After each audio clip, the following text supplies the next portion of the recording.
Mardi 1er avril 2025, bonjour, bonsoir à tous, c'est Komoribi. On se retrouve pour un nouveau live. Et quelle surprise, ça fait 2 jours d'affilée qu'on live. C'est étrange comme rythme. Et normalement, s'il n'y a pas de soucis qui arrivent les prochains jours, on aura même techniquement 4 jours de live d'affilée, ce qui sera pas mal. On est parti pour un petit live matinal, parce qu'il est quand même 10 h du matin et j'ai eu le temps de faire pas mal de trucs pour la maison avant de lancer. Au programme aujourd'hui, on va un petit peu discuter, puis je vais avancer un peu sur l'enregistrement de mon podcast, parce qu'il me reste deux mangas, je crois, dont je dois parler, un film et quelques jeux vidéo. Je sais pas si on fera tout aujourd'hui, je verrai bien. Derrière, j'aimerais bien lire le Weekly Shonen Jump qui est sorti dimanche, donc le numéro 18 de 2025, avec ses 5 œuvres. Et ensuite, j'aurais bien découvert Up Gun, mais j'ai toujours le souci de ne pouvoir rejoindre que des parties privées, qui est pour l'instant compliqué parce que j'ai pas trouvé de code spécifique. On verra quand on arrivera à la partie gaming pure. Je regarderai vite fait sur Twitch s'il n'y a pas un streamer qui est sur Upgun avec une partie privée. Et dans ce cas-là, je la rejoindrai. Sinon, on part sur V-Rising. Et Upgun, je me prendrai la version payante pour pouvoir tester les parties publiques et pouvoir tester le jeu. On verra bien. Depuis hier, il s'est pas passé des masses de choses. En même temps, on a terminé le live à 17 h et il est 10 h. Donc, moins les 7 heures de sommeil, ça fait pas non plus des masses de temps libre entre les deux. J'ai quand même regardé une partie du spectacle de Jérémy Ferrari sur Canal, donc Anesthésie Générale, un truc comme ça, il me semble, qui est assez sympathique à voir. Il est très rempli, il fait quasiment 3 heures. Il y a beaucoup de sujets traités autour de la santé, des hôpitaux, du traitement du Covid, des médicaments, de plein de sujets autour de ça. Parce que c'est quelque chose d'important qui nous touche tous et régulièrement et qui aime bien faire ce genre de spectacle. Donc on apprend des choses, on rigole, il y a des bons gags, il y a des trucs qui font réfléchir, il y a des mensonges pour le faire réfléchir aussi. Il y a plein de trucs très cool, j'aime beaucoup l'écriture de Jérémy Ferrari. Et c'est littéralement la première fois que je le vois en solo, puisque j'ai regardé tous ses duos impossibles, donc il est rarement seul dans son émission qui s'appelle Duo Impossible. Et je suis allé voir la tournée du trio au Zénith récemment, mais c'est la première fois que je le vois en solo, donc on va voir le spectacle en 3 fois d'après mes calculs. Et c'est un super moment. Peut-être que 3 ans d'un coup c'est un peu lourd, dingue, mais en 3 fois c'est très cool. Ça. Et c'est à peu près tout hein, ce que j'ai fait. Sinon, ah si, j'ai lu quelques chapitres de mon roman en cours ici même. Le quatrième calendrier de Super Flame. Donc la cinquième porte, si je ne m'abuse. Il y a plein de petits bouts d'histoire dont je me souvenais plus et plein d'attachements que j'avais plus. Donc ça fait plaisir de se refaire les calendriers, parce que je les ai juste écoutés une fois à leur sortie. Et donc là, je les lis en format roman et j'ai toute la suite de l'univers qui m'attend, avec 1, 2, 3, 4, 5 romans ici et 3 que j'ai pas encore achetés. Voilà, j'ai lu ça au soleil, c'était bien. Et sinon, ouais, j'ai pas bien avancé sur mon fichier palmarès Zilan, alors je suis en train d'essayer de le mettre un peu plus propre et un peu différemment.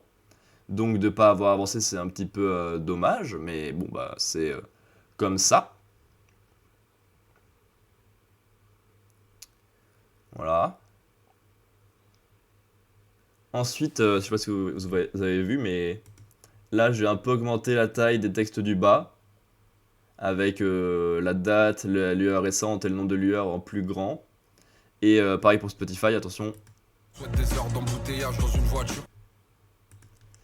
Comme c'est un écran, on n'a pas besoin de voir grand chose, j'ai mis les informations en plus grand. Et je pense que là en discussion, je pourrais agrandir aussi tout ça parce que le bas n'est pas nécessaire.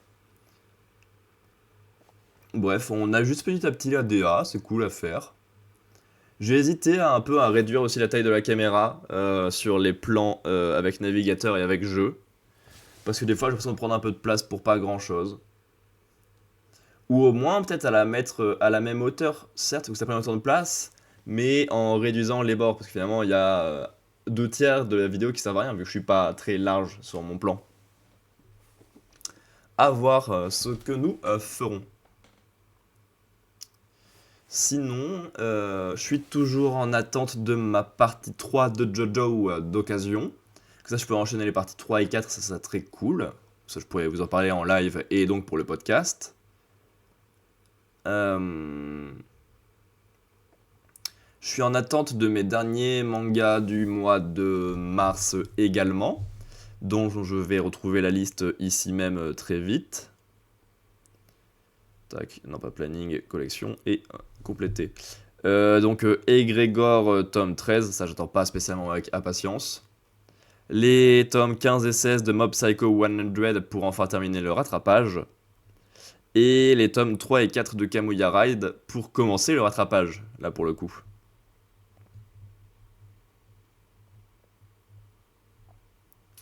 Et normalement, avec mon budget manga, normalement en avril, on va terminer le rattrapage de Kamuya Ride. Et dans ce cas-là, il ne me restera plus que Todag et on sera bon. Hein. Ça fait plaisir. On va peut-être enfin voir le 0 tome manquant sur Manga Collect. Là, on est encore à 37, mais ça va s'en rapprocher. Hein. En même temps, j'ai bien réduit le nombre de nouveautés. Peut-être que ça joue aussi. Voilà. Et je vais bientôt commander aussi mes 3 Marvel Must-Have du mois. Et ça fait plaisir. Je ne sais pas lesquels sont concernés ou pas. Tiens, je vais voir, ça m'intrigue.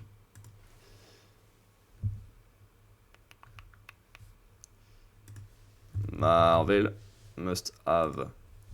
Ce mois-ci, normalement, je vais prendre... pas ça parce qu'il n'est pas sorti. Wolverine Ennemi d'État, si je le trouve, mais ça fait 2 mois que je le trouve pas parce qu'il est un poil cher. Sinon, c'est Black Panther qui est la Panthère Noire, mais je l'ai pas pris le mois dernier parce qu'il n'était pas dispo non plus. Donc ces deux-là, et s'il y en a au moins un des deux qui n'est pas dispo, ça serait Ghost Rider Enfer et Damnation, littéralement mon premier Ghost Rider. Donc à voir à quoi ça ressemble, en plus j'ai jamais vu aucun film dessus, je connais pas grand chose sur le personnage. Derrière Marvel Zombie La Famine, si La Famine, qui va reprendre plus ou moins ce qu'on a vu dans un épisode de What If, avec tous les personnages en zombies, ça peut être cool. Et derrière Mytho, je crois que c'est un peu centré sur les civils, et qui se pose la question sur les bonnes actions des héros, un truc comme ça. Je suis un peu parti en impro de mémoire. Fais voir Mytho, est-ce que c'est celle-là ou pas? Hulk, Ghost Rider, Spider-Man, les 4 Fantastiques, Captain America, les X-Men. Ces héros ont écrit l'histoire des comics Marvel. Voici une nouvelle occasion de découvrir leurs premiers pas dans les origines modernisées et sûrement illustrées. Entre 2006 et 2008, Paul Jenkins est chargé de raconter les origines des plus grands héros Marvel à un nouveau public attiré par les films. Donc rien à voir avec ce que je pensais. Et je sais pas trop quel est le sujet du coup. Ah, avoir à nouveau des origines, je suis pas convaincu par l'idée. Voilà.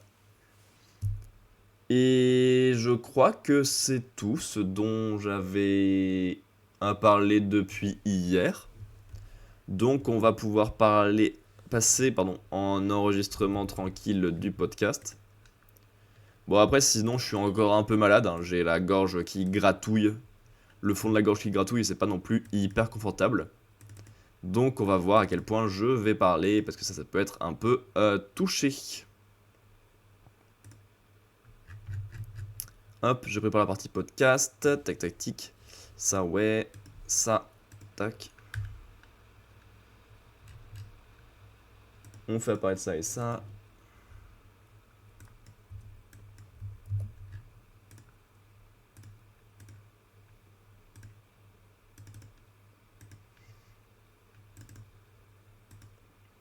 Voilà, nickel. Ben, je crois qu'on est parti.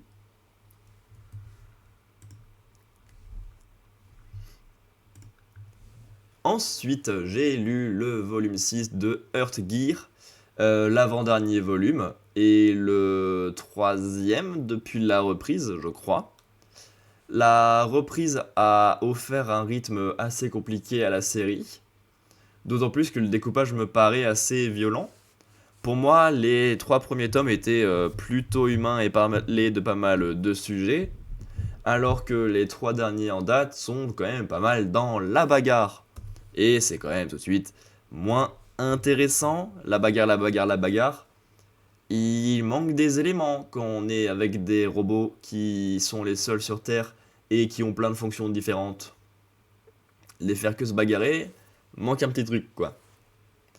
Et justement, ce volume-là est assez long, puisque nos 2 protagonistes ne font que un trajet dans ce volume-là, sous la protection de cette équipe bleue que nous voyons sur la couverture. Donc ça fait déjà 4 nouveaux robots à présenter, qui sont avec nos 2 alliés, et qui font juste le trajet jusqu'à Evenland, qui est teasé depuis un petit moment.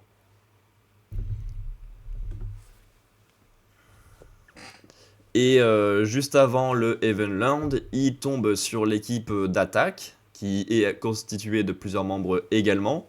Et il y a une grande baston générale entre littéralement tout le monde, ce qui fait un volume assez lourd.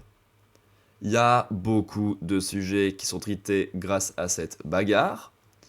Par exemple, les missions dans les robots qui éloignent la guerre. C'est-à-dire qu'ils font juste leur mission, donc il peut y avoir des bagarres à cause de celle-ci, certes, mais derrière, il n'y a pas de ressentiment, et ça s'arrête dès que la mission est terminée. Il ne peut pas y avoir de guerre. Mais en disant ça, je ne suis pas spécialement convaincu, parce que si les missions sont un peu longues et contradictoires, et que personne n'arrive à prendre le dessus, ça peut être très long, et une bataille très longue, bah c'est littéralement une guerre. Donc je suis pas convaincu de leur plan, mais effectivement, ça veut dire que les batailles sont facilement arrêtables. Que ce soit le camp d'attaque ou le camp de défense, les deux ont des missions liées à la seule humaine encore en vie. Donc qu'elle meure ou qu'elle arrive à destination, les robots arrêtons de se battre seconde une. Et forcément, dans ce cas-là, il ne peut pas y avoir de guerre. Alors que pourtant, tout le monde est dans la bataille, hein. Que ce soit pour le plaisir d'affronter des gens trop forts, pour mourir parce qu'ils en ont marre d'être en fonctionnement et qu'ils n'ont jamais trouvé quelqu'un pour les arrêter, soit pour attaquer selon leur mission, soit pour défendre selon leur mission, soit pour défendre par amour. Il y a plein de sujets. On a quelques beaux moves de bataille, mais bon, ça reste de la bataille, donc c'est pas passionnant. Mais la partie sur les deux personnalités de notre robot principal est sympathique. Et la partie où le personnage humain essaye de s'en sortir toute seule, alors que beaucoup de robots se battent pour elle, est très bienvenue. Donc c'est un volume avec de bonnes idées, mais un peu ralenti dans son exécution par trop de batailles. Ce qui en fait un volume assez en dents de scie, on va dire.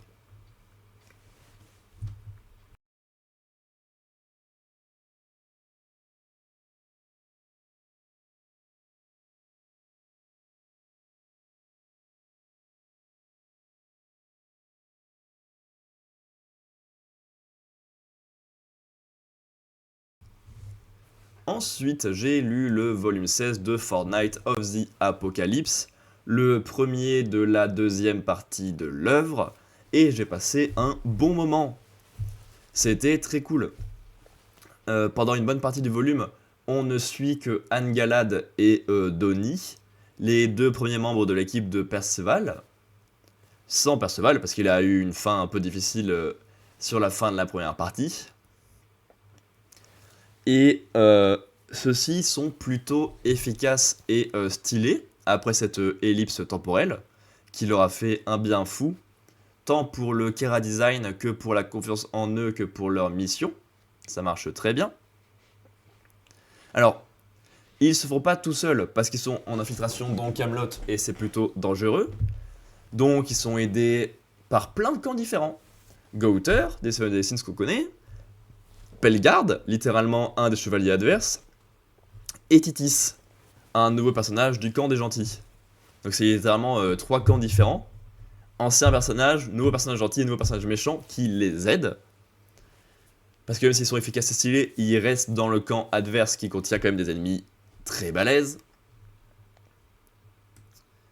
Et même, en plus de ça, ça prend le temps de faire un sujet intéressant avec Pelgard, qui est littéralement un des premiers chevaliers d'Arthur qu'on a vu dans l'œuvre, et qu'on a vu assez régulièrement, et qui est plutôt sympa dans l'ensemble. Et justement, on apprend que lui en a rien à foutre du pays d'Arthur, que même si ça tenait qu'à lui, il serait prêt à partir et à ne pas rester sur place, parce qu'il se rendra compte qu'il y a un problème. Mais il est là parce qu'il aime sa femme, et sa femme est là parce qu'elle veut voir son fils être en vie. Donc c'est une histoire familiale plutôt triste et plutôt touchante qui fonctionne bien dans sa globalité et qui offre une lecture bien plus profonde pour le personnage de Pelgard. Ça fait plaisir. Et une fois cette émission terminée, on transvase assez vite vers le deuxième arc de cette deuxième partie, qui se passe dans le royaume du roi des fées. Ça fait plaisir, ça fait longtemps qu'on n'y est pas allé. Donc on revoit vite fait King et Diane, mais vraiment très rapidement. Parce que pour l'instant on est plus concentré sur leurs 6 enfants, plus leurs enfants 100% humains. Et bon, pour l'instant c'est pas exceptionnel, c'est de beaucoup de mise en place, mais elle fonctionne. On suit Naciens, qui est là-bas pour essayer de soigner Percival, et qui est trop mignon dans sa relation avec lui.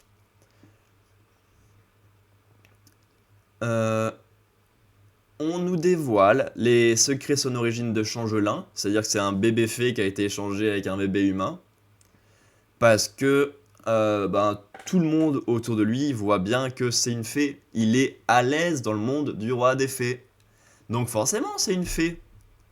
Et tiens donc, on a un personnage humain qui a besoin de produits pour pouvoir tenir dans le royaume du roi des fées, et qui est jaloux de toutes les fées. Je me demande bien comment il va réagir quand il va se rendre compte que Naciens est le vrai fils légitime.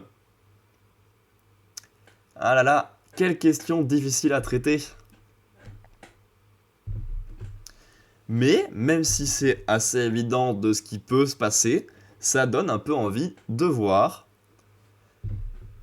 Parce que j'ai un peu envie de voir comment il va se rendre compte que être un humain, c'est tout aussi important qu'être une fée. Parce que l'important, c'est d'être soi, et en étant soi, on peut apporter beaucoup aux autres, peu importe notre origine de base. Et par contre, j'ai réfléchi après ce volume. Niveau répétition, c'est Deadly Sins, c'est pas mal, non? On a 7 tomes d'avance, je crois. Mais à la fin d'une des parties de Seven Deadly Sins, ça s'arrête sur la mort du personnage principal. Et derrière, ça reprend sur son Love Interest, qui gère toute seule la mission et qui s'en sort pas trop mal. Et ici, la fin de la première partie, c'est la mort de Perceval. Et on reprend avec Anne-Galad, qui est donc son Love Interest, et qui arrive à avancer et à avoir plus de confiance et d'autonomie. C'est littéralement la même construction globale. Parce qu'en même temps, faire terminer une partie sur la mort du personnage principal, mais montrer que ses espoirs et ses ambitions sont toujours là dans les autres, ça marche bien.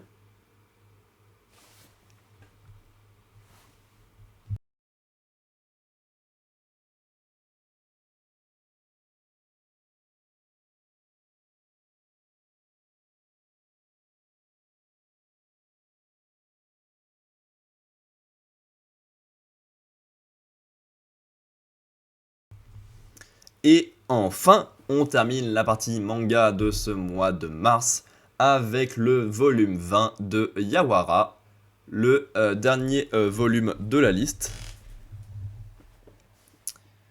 Et j'ai un petit peu envie de dire enfin.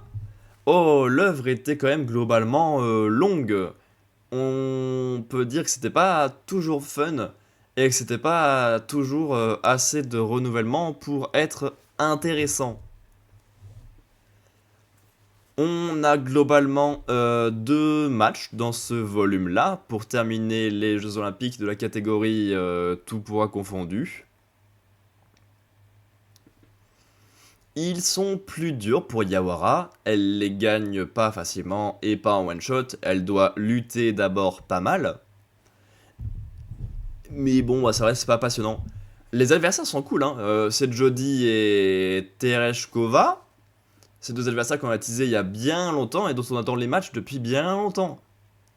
En plus, Tereshkova, il y a un gros sujet sur le fait que son pays veut plus participer aux JO et qu'elle est toute seule, qu'elle a tout donné pour bosser et même sa mère a apprécié ses sacrifices.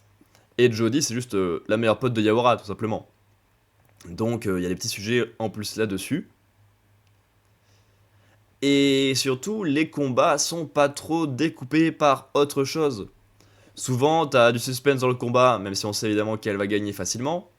Et c'est découpé par des intrigues d'amour à la con, par des enlèvements, par plein de trucs. Et là, c'est l'est assez peu. Je me souviens juste des quelques pélos qui servaient de connaissances à Yawara à l'époque du lycée et qui galèrent un peu dans leur vie actuelle, que ce soit en tant qu'acteur ou en tant que cuisinier de sushi, parce qu'ils n'ont pas du tout de succès ou pas du tout d'envie. Mais en voyant Yawara se donner à fond, et ben ils sont prêts à repartir de l'avant et c'est cool.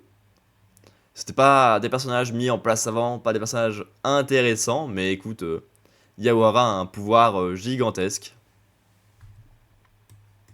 Voilà. Et derrière, alors que les personnages sont un peu plus libres et un peu plus prêts, ça met super longtemps pour dévoiler leur amour quand même. Et ça commence à être un peu lourdingue, on va pas se le cacher. Ça fait longtemps qu'ils se tournent autour et qu'ils acceptent pas. Voilà. Comme ça, on dirait que je suis un peu à charge sur ce volume-là. Mais comme c'est le dernier volume et que ça utilise enfin tout ce qui a été mis en place très doucement depuis le début, ben c'est le meilleur volume, tout simplement. C'était un très long voyage, ça c'est sûr. Peut-être sympa, mais 20 tomes c'était bien long, parce qu'en plus c'est pas des volumes courts. Et je pense globalement que c'est pas un bon Urasawa, selon mes calculs. Avec des thrillers et des trucs un peu plus courts, ça doit être plus efficace.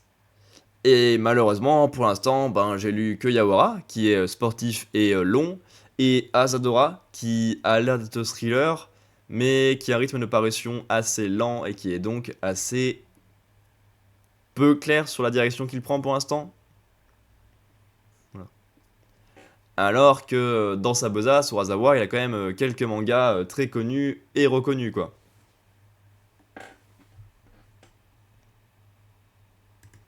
Bref, voilà. La partie manga du podcast est enregistrée.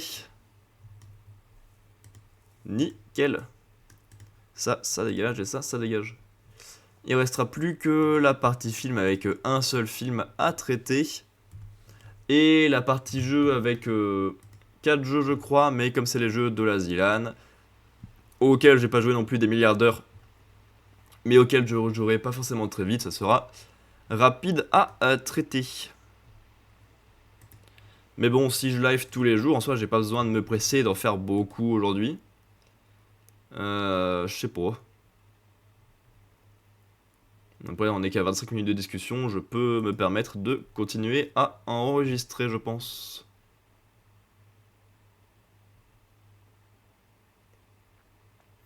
Ouais. On va enregistrer la partie cinéma. Nous attaquons maintenant la partie cinéma et fait assez étrange, nous n'avons qu'un seul film à traiter ce mois-ci, ce qui est plutôt light, hein. Les mois précédents on en avait 22 et 13, bon, déjà il y avait un gros écart entre les deux. Ah mais non, j'ai n'importe quoi, on en a qu'un film à traiter là, mais on en a déjà traité deux, ok, pardon. Donc j'ai pas besoin d'introduire. Je suis bête. Je me disais bien que j'avais pas vu qu'un seul film et que c'était peu. J'ai rien dit, j'ai rien dit. Image, image, image, mes œuvres du mois, film, hop. Un peu grand l'affiche.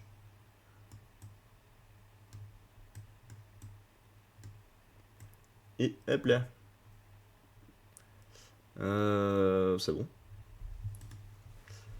Ensuite, j'ai vu Sous le vent des marquises.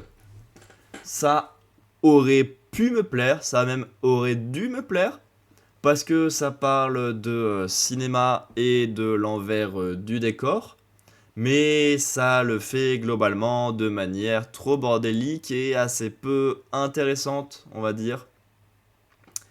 Le film est très en bordel et très décousu. Son intrigue de base et ses thèmes de base sont pourtant simples, mais la façon dont on les présente, c'est bordélique et très chiant à suivre. Globalement, on a un acteur joué par François Damiens qui va se poser vers sa famille pour avoir enfin un peu de calme dans sa carrière d'acteur. Bon, finalement, c'est principalement parce qu'il est malade et pas parce qu'il voulait voir sa famille, mais bon, on va dire que c'était sympa à la base. Donc, il pose des questions sur ses choix de vie, parce qu'il a jamais été très présent pour sa famille, puisque toujours concentré sur le monde des acteurs. Mais en même temps, ben, il emmenait sa fille dans ses trucs d'acting, donc il essayait de la rapprocher, même si ça marchait pas forcément. Et en même temps, ben, il avait une très bonne situation grâce à ça. Donc est-ce que ça valait le coup? Les questions sont intéressantes. Et elle se pose encore plus, comme je l'ai dit, parce qu'il revient pour quelque chose de complètement perso, sa maladie, et pas pour se rapprocher réellement de sa famille. Donc il y a des sujets, des questions sur le personnage qui sont intéressantes. Après, c'est pour dérouler un fil très classique, hein. Sa fille va se rapprocher de lui petit à petit, en comprenant mieux la personne, ses choix, ce qu'il a fait, et en se rapprochant de son univers. Classique, mais fonctionnel.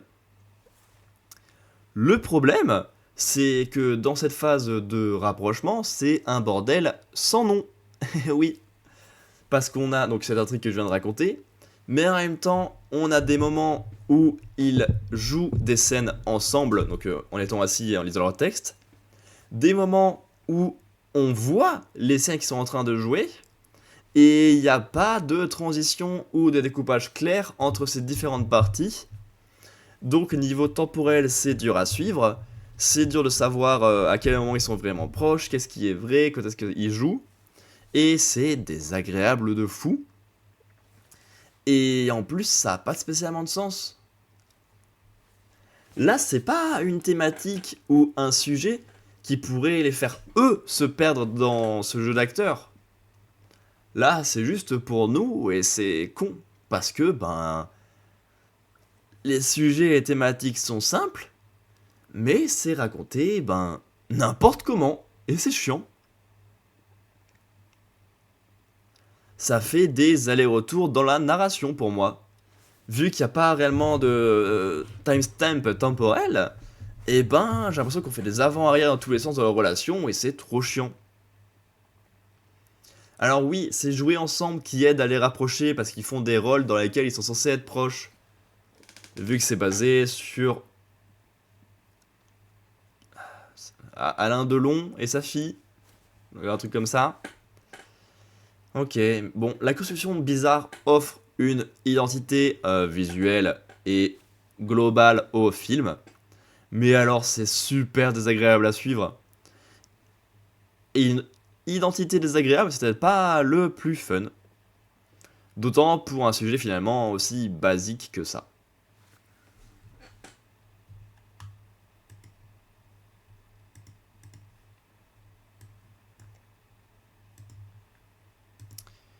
Yop là. Ça c'est enregistré aussi. Et ben voilà, il va rester que les jeux déjà. Quel plaisir d'être rapide maintenant dans mon travail. Et de le faire de manière intelligente. Ça c'est manga 3. Et ça c'est film 2. Bon ok, j'avais déjà moins d'œuvres de base. J'en avais que 21 au lieu de 56 et 33. Certes. Mais pas mal. C'est quand même plus confortable d'enregistrer en live et d'avancer après.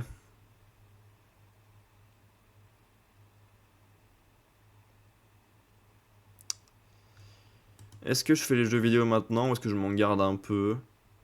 On est à 30 minutes là.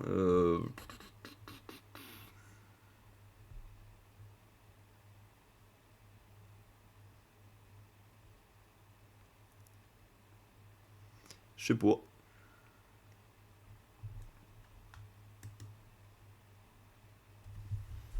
Je sais pas s'il y a des trucs intéressants là-dedans.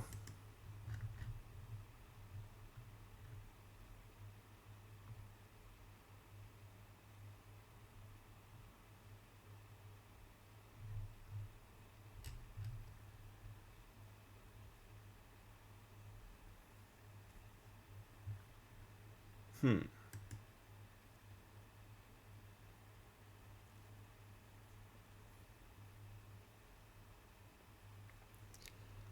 Ah, de toute façon, ça va être rapide la partie jeux vidéo, je peux m'y lancer, hein.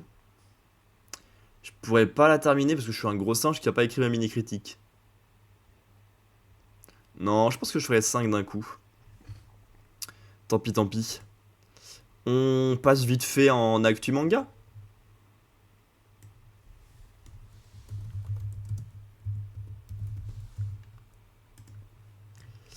On passe vite fait en actu manga, paf, F11. Ah, ça n'a pas fait au bon endroit, ça l'a fait nulle part, d'accord. Dégage-toi, F11, Google. Donc ouais, j'hésite à réduire la taille de la caméra. Je sais pas si c'est mieux comme ça ou comme ça, vous me direz après, faut voir comment je la place, mais... transformer, éditer... Voilà. Bon là, elle est mal placée, comme ça, mais est-ce que c'est pas mieux en carré, ça prend moins de place quand même? Ah, tu fais juste ça là. Je reste dans un cadre à peu près ok et je prends moins de place.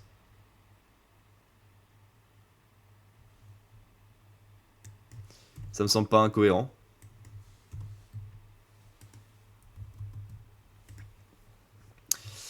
Dali dadou, dali dadi.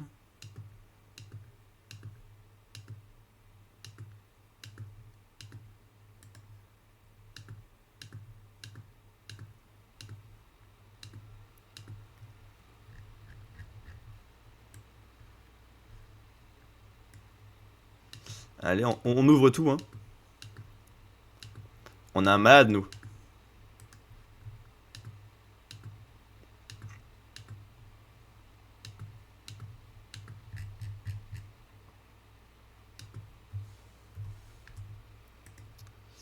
Alors, le film d'animation Neza 2 au cinéma en France dès le 23 avril.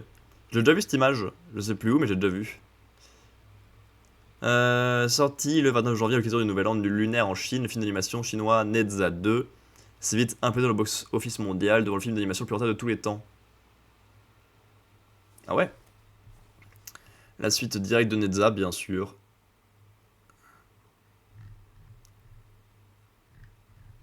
Ah ouais, mais l'affiche, elle a rien à voir.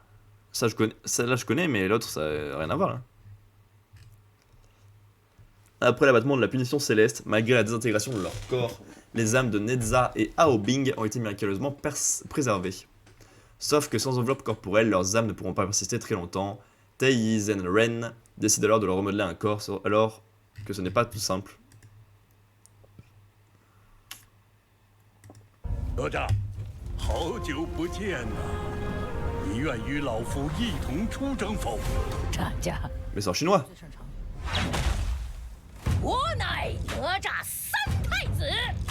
瞧瞧瞧瞧，一身正气。 Je lui laisse son petit pour les droits. Sinon c'est chiant après pour les droits YouTube. 作诗，排斥，收你们来了。今日到此除奸恶，尔等妖孽快受死！ Ça a l'air plutôt beau, avec un style plutôt original. 我们包 Après sur ce que ça raconte, je sais pas.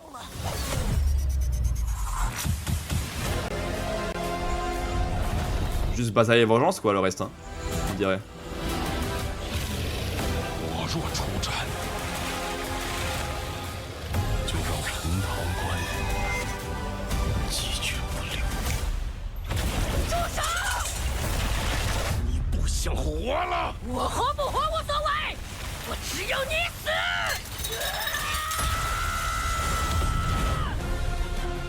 Ok, 你战力非凡。 ça se tape, ça se tape. Ensuite, Tetsuo Hara aux éditions Clair de Lune. Le créateur de Hokuto no Ken se fait une petite place au catalogue des éditions Clair de Lune avec un titre consacré au Bosozoku. Takeki Ryuzei. À l'âge de 16 ans, Ryuzei Katu est devenu chef d'un groupe de Bosozanzu, Zoku, pardon. C'est motards loupards qui s'adonnent à une conduite dangereuse, en faisant un maximum de bruit dans la région de Tokyo. Un jour, il disparaît sur laissé d'adresse. Depuis, son successeur s'est associé à des yakuza pour vendre de la drogue. Aujourd'hui, le groupe est corrompu par l'argent sale de ce trafic. Ryuzei réapparaît au bout de 2 ans et n'a qu'un souhait, vivre en paix avec sa sœur, son unique famille. Mais il ne peut pas accepter que le chaos soit installé dans son groupe. Ok. Ça me parle pas du tout comme thématique, mais bon. Boichi de retour en avril avec 8 histoires courtes de SF. Ok. Quand la SF part dans 8 directions différentes, bienvenue dans ce premier volet du diptyque des SF Short Story de Boichi. Avec les voyageurs de l'espace-temps, le mangaka revient pour un recueil de 8 nouvelles de science-fiction, traitant de sujets aussi variés que la dystopie, le voyage stellaire ou encore la rencontre avec d'autres créatures. Qu'il s'agisse d'un robot chargé de veiller sur les derniers éléments vivants à la suite d'une humanité condamnée, d'une mystérieuse opération ayant pour but de prolonger la vie, mais à quel prix ? Ou de la quête absolue d'un scientifique pour faire revivre une espèce malheureusement disparue. Toutes ces nouvelles se projettent dans l'avenir, mettant en avant la maestria d'un auteur hors norme. Pardon. Ok. Mais c'est lié à Origin ça, ou pas? Parce qu'on dirait quand même Tanaka d'Origin là.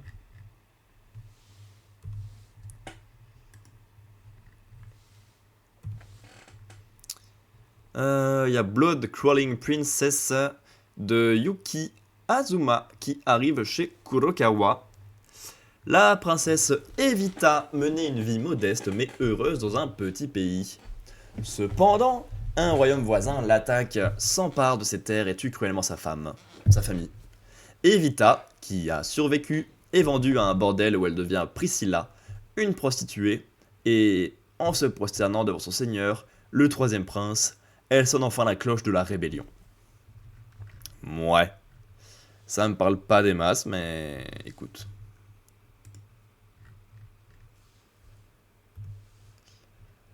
On a le village lumière de Daisuke Nishijima qui arrive chez Nine Éditions, donc auteur de Dien Fu. Dans un village perdu dans l'obscurité, où l'aube ne se lève jamais, la vie suit son cours dans une tranquillité silencieuse. Un jour, un messager venu de la ville apporte une proposition, illuminer le village et lui offrir un nouveau souffle.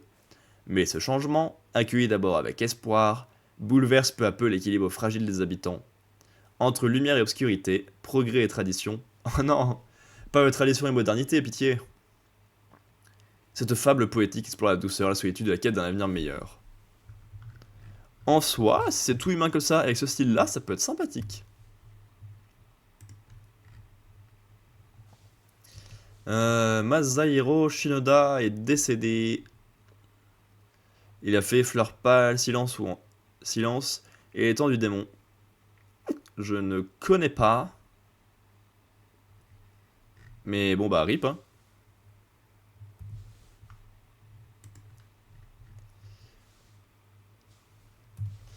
On a Ifrit les mers de sable de Tatsuya Hidaka qui arrive chez Komiku. 1000 ans après que le monde a été recouvert intégralement par une mer de sable, les survivants de l'ancienne civilisation avancée qui a péri autrefois sont désormais obligés de mener une lutte acharnée contre de gigantesques monstres voleurs d'eau appelés aquavores. Parmi eux, le clan des Sand Rats, dans une volonté de s'éloigner des combats, a décidé de s'implanter au bout du monde dans la mer reculée. La rencontre fortuite entre Noah, un jeune garçon du clan Sandrat, et Yuri, une vagabonde, sera à l'origine d'une toute nouvelle légende. Est-ce que leur aventure les conduira tout droit vers la légendaire planète bleue? Ça peut être cool d'avoir de l'exploration. J'aime pas le style, mais... l'exploration, ouais. On a Entre la Reine et moi de Emma Toyama qui arrive chez Pika. Depuis toujours, Lise peut voir l'avenir. Mais ce don, méprisé par son entourage, fait de sa vie un enfer. Jusqu'à ce qu'elle soit repérée par la sublime reine Shrise qui décide de l'engager à son service. Lise s'installe donc au palais royal, où la tension est palpable entre la souveraine de l'Infilia et ses 5 frères. Au bord d'une guerre de succession, pour la stabilité du royaume, il est impératif que la reine se marie et donne naissance à un héritier. Mais en scrutant le futur, Lise va découvrir un terrible secret qui pourrait bien bouleverser l'avenir du royaume tout entier. Ouais. Pas envie d'amour, moi. Le top volume de la semaine, on s'en branle. Le top volume, on s'en branle. Existence de Kim Gyeong-jun et Kwang Jin. Kwang Jin, je connais ça. Qui arrive chez Kadrim. Lee Jane, un être vivant, réincarné d'innombrables fois depuis la naissance de la Terre, porte en lui les pouvoirs de toutes les créatures qu'il a incarnées et dispose d'une puissance inégalée. Ah bah c'est intéressant ça, un personnage surpuissant. Confronté en permanence à la folie destructrice de l'humanité, et désormais réincarné en homme, il décide d'éliminer cette espèce pour protéger la Terre. Mais face à la complexité et la variété de la nature humaine, Jane est déstabilisée. Y aurait-il un moyen de maintenir une harmonie sur Terre? Kwang Jim, c'est celui qui a... Je connais? Non. Je sais pas avec qui j'ai confondu, mais c'est sans doute raciste. Ah, du cul, on va cacher cette couverture, merci. Gna gna gna gna. La curiosité à le chat de F4U chez Lilith. Et donc c'est un hentai humoristique. Trop bien. Alors qu'elle a intégré les rangs de la fumeuse Académie 3/20, Komaneki n'a qu'un rêve. C'est drôle, c'est Maneki Neko, mais en changeant les syllabes. Atteindre les bancs d'une meilleure université. Mais pas facile d'étudier quand les agressions sexuelles sont monnaie courante. Alors faites place au club de secourisme, où la présidente, toujours Komaneki, se propose de venir au secours des envies sexuelles de ses camarades contre rémunération. Malin, non? Ainsi, elle va pouvoir se payer des cours particuliers tout en rendant son académie plus accueillante. Ah, quelle histoire de fou. Et sinon, on a Pandemonium, bon baiser du Pandemonium, petit cœur de Napata chez Lilith. Découvrez le quotidien de Lilith, démon qui squatte chez un pauvre étudiant qui voulait juste étudier. Mais nourrir une succube est une tâche qui demande beaucoup d'énergie et de temps. Yes, le cul! On a Les secrets brillent dans la nuit de Nojiro Guri chez Taifu Comics. Aloy Aram est le leader de l'équipe de prospection minière qui permet à sa ville de forer des minéraux essentiels à l'utilisation de l'alchimagie. Son caractère avenant et sa position d'héritier lui confèrent une certaine popularité au sein du château où il vit et travaille. Mikado, employé quant à lui par le bureau des comptes du même endroit, est réputé pour être froid et distant avec tout le monde. Tous les opposent et pourtant, chaque nuit, ces deux-là se retrouvent en secret. Arrêtez, c'est que de l'amour et du cul, moi je m'en fous de ça. Ouais, il y a eu la controverse avec les images Ghibli, certes, je le sais. 2000 victimes au séisme en Thaïlande et Birmanie. Ok. C'est chaud, évidemment, mais je vois pas ce que ça fout sur ce site. Elle est sortie Bonne Toon.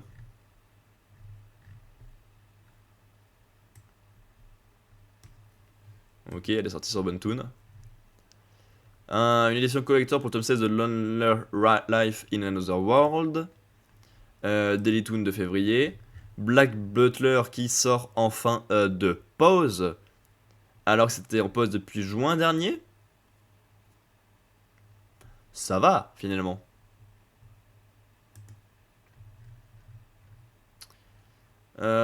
Finding Hero chez Nine Edition en 2025 plus tard. Très bien. Shangri-La Frontière va avoir le droit à une 3ème saison. Boontoon, on s'en fout. Daytoon, on s'en fout. Blue Miburo va avoir une 2ème saison. Eigakura reprend cet été. Ling Cage a une date pour sa 2ème saison. Lune de papier s'offre une version poche, trop bien. Et ça, c'est moi qui ai ouvert le planning des sorties. Pour voir cette semaine ce que j'espère acheter jusqu'au 6. Qu'est-ce qui m'intéresse jusqu'au 6?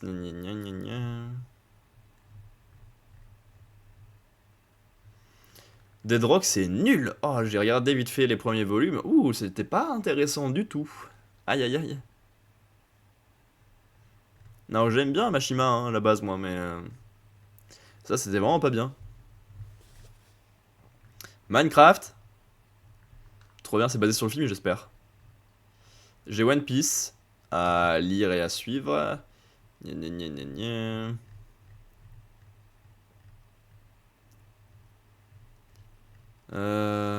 Akane Banashi, je ne suis pas les volumes, vu que je suis sur Manga Plus.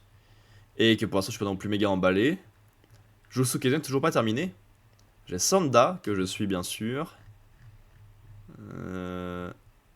Ah, ok. Je me disais bien que c'était bizarre qu'il y ait un nouveau tome de Dofus. C'est une réédition double qui a commencé en 2020. Ben, Magie Lumière, hein. On doit être plus avancé sur Manga Plus. Donc on est proche de la fin. Et voilà. Fin de la semaine. One Piece et Sanda. La cover est très mignonne, très bon enfant. Avec tous ceux qui sont gentils. Peu importe les différents groupes. Alors que Vegapunk s'apprête à dévoiler au monde une partie des connaissances qu'il a acquises, les forces du gouvernement, parmi lesquelles les 5 doyens en personne, se massent à Egghead dans le but de le faire taire. Ils ont également pour objectif de retrouver Bonnie, qu'ils considèrent comme un danger à cause de ce qu'elle sait. 1101 à 1110. Story Arcs. J'ai raté, j'ai cliqué sur n'importe quoi. Au secours. Story Arcs, One Pisa.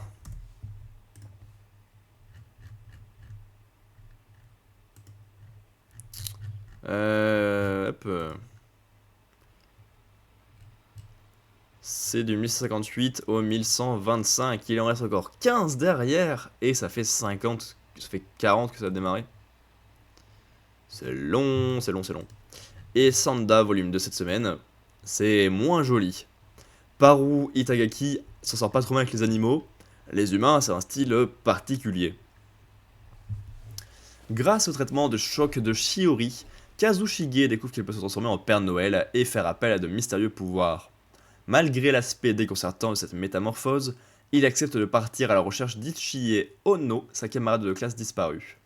Le collégien ne tarde pas à comprendre que les adultes ont peur de ses capacités, notamment Ifumi Oshibu, directeur de l'académie Daikoku Aego, obsédé par la jeunesse, qui va tout mettre en œuvre pour capturer cet intrus dans son établissement.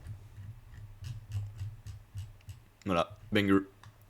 Banger, banger. J'aime trop Paru Itagaki. Donc je suis content de pouvoir la retrouver ici.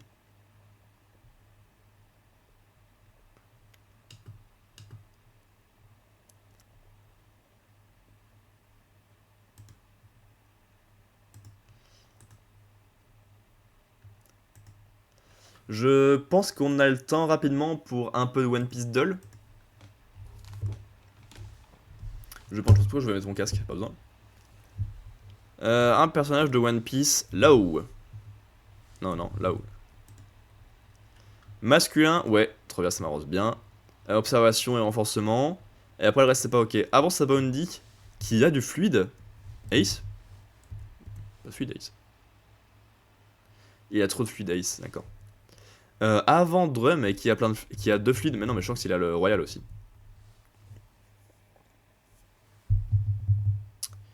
Entre le premier arc et Drum, et qui a du fluide. Mais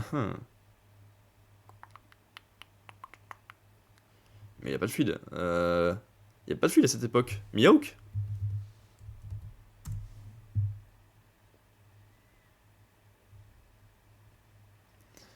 Entre le Barati et Drum. Smoker? Oui, oui, oui, oui, oui. Le mode infini? Qu'est-ce que c'est cette merde?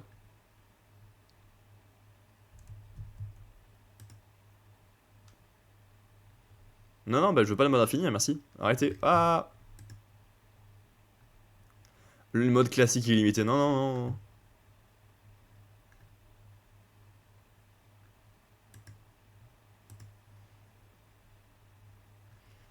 Le Gomu Gomu no Mini, ça va. C'est facile. Il s'agit de Luffy.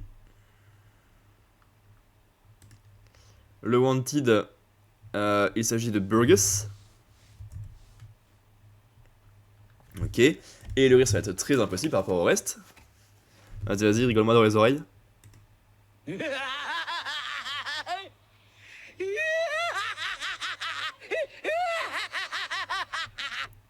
Alors, j'ai déjà entendu, je crois, mais alors comme ça.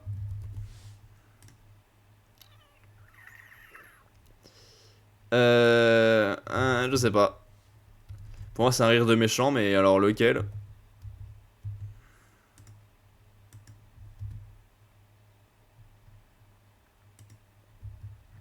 Alors, c'est vrai que Kedo ait un rire comme ça, je te vois. West Blue. Bah, West Blue, c'est le côté de Luffy, ça, mais.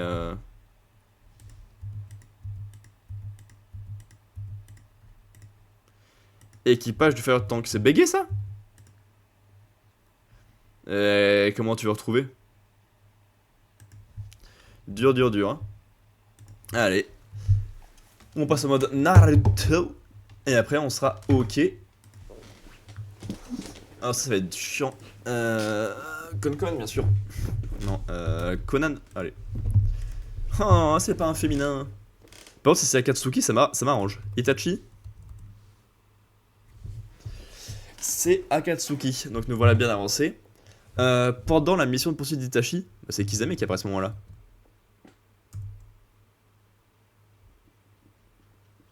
Mais qui est en Akatsuki seul en plus? Deidara? Ça, sorry.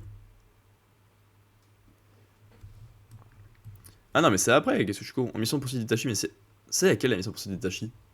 C'est vers la fin alors. C'est Kabuto? Mais...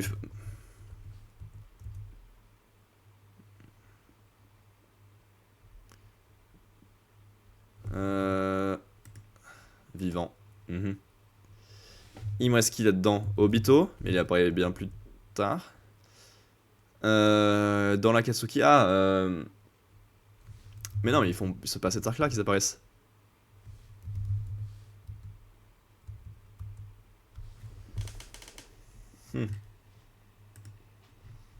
Pas de métier. Alors, il me manque qui dans la... Et qui apparaît tard dans la Katsuki? Il en fait pas partie, lui.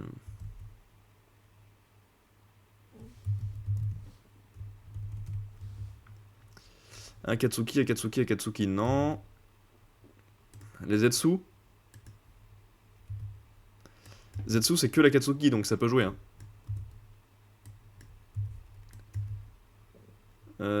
Didin. L'Akatsuki. Yaiko?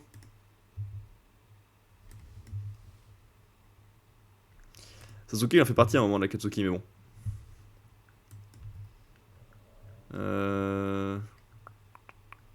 Orochimaru en fait partie aussi, mais...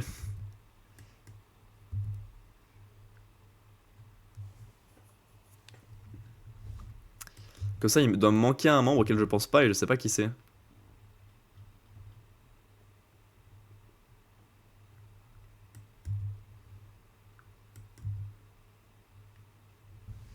En plus, c'est un membre qui apparaît tard s'il est dans l'arc de poursuite de Itachi.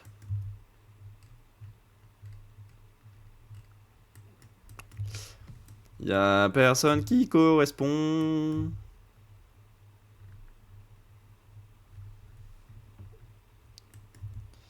Ouais.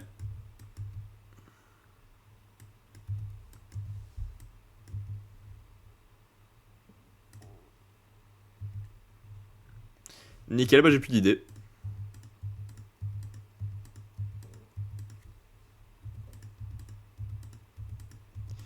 Je connais plus les persos de la Katsuki. Ah, du coup, on joue de manière très intelligente.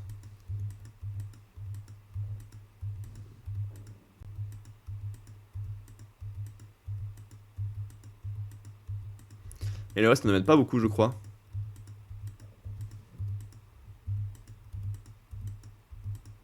Ça, c'est intéressant comme façon de jouer ça.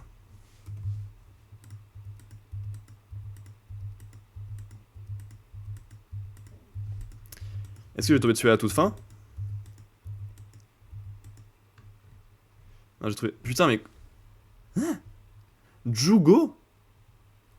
C'est le pote de Sasuke, ça? Pourquoi est-ce qu'il apparaît aussi tard dans le truc?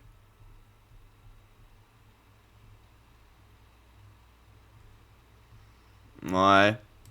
Je suis pas convaincu par cette histoire. Un truc électrique, on voit des cheveux blancs, écoute. Hmm.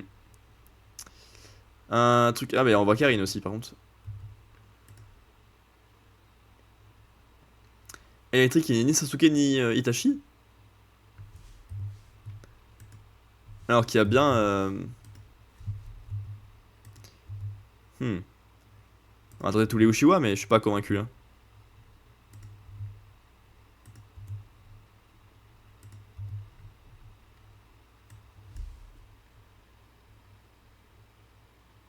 Ah putain, mais je suis con, c'est le Raikage. Le frère de Killer Bee.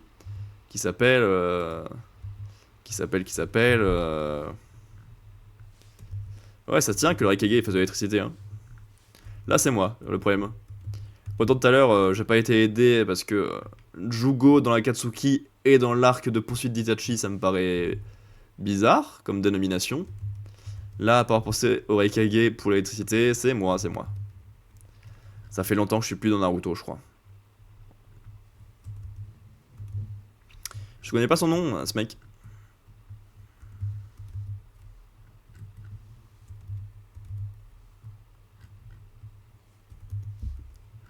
Il est où?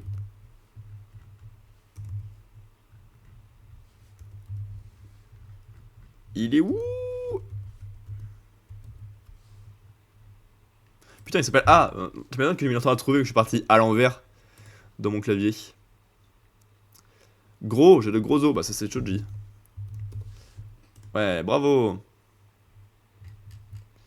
Il dit ça à Dosu dans l'examen Chunin. Et pour l'œil, il s'agit d'une grenouille. Bah, Pakun. Pakun la grenouille, bien sûr. Je sais plus comment elle s'appelle, moi. Les grenouilles, elles s'appellent.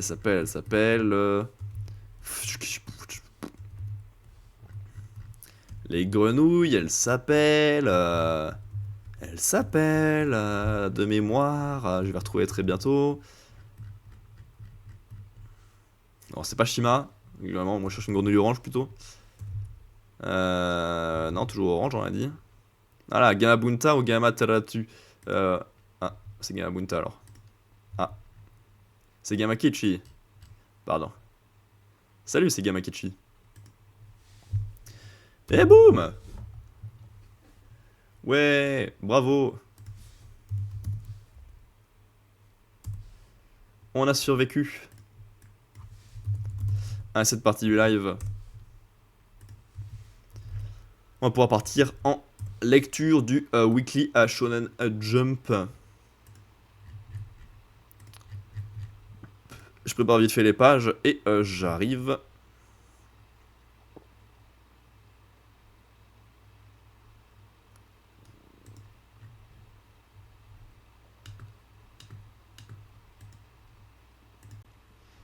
Voilà. Tac, tac, tac, tac, tac. Changement de partie.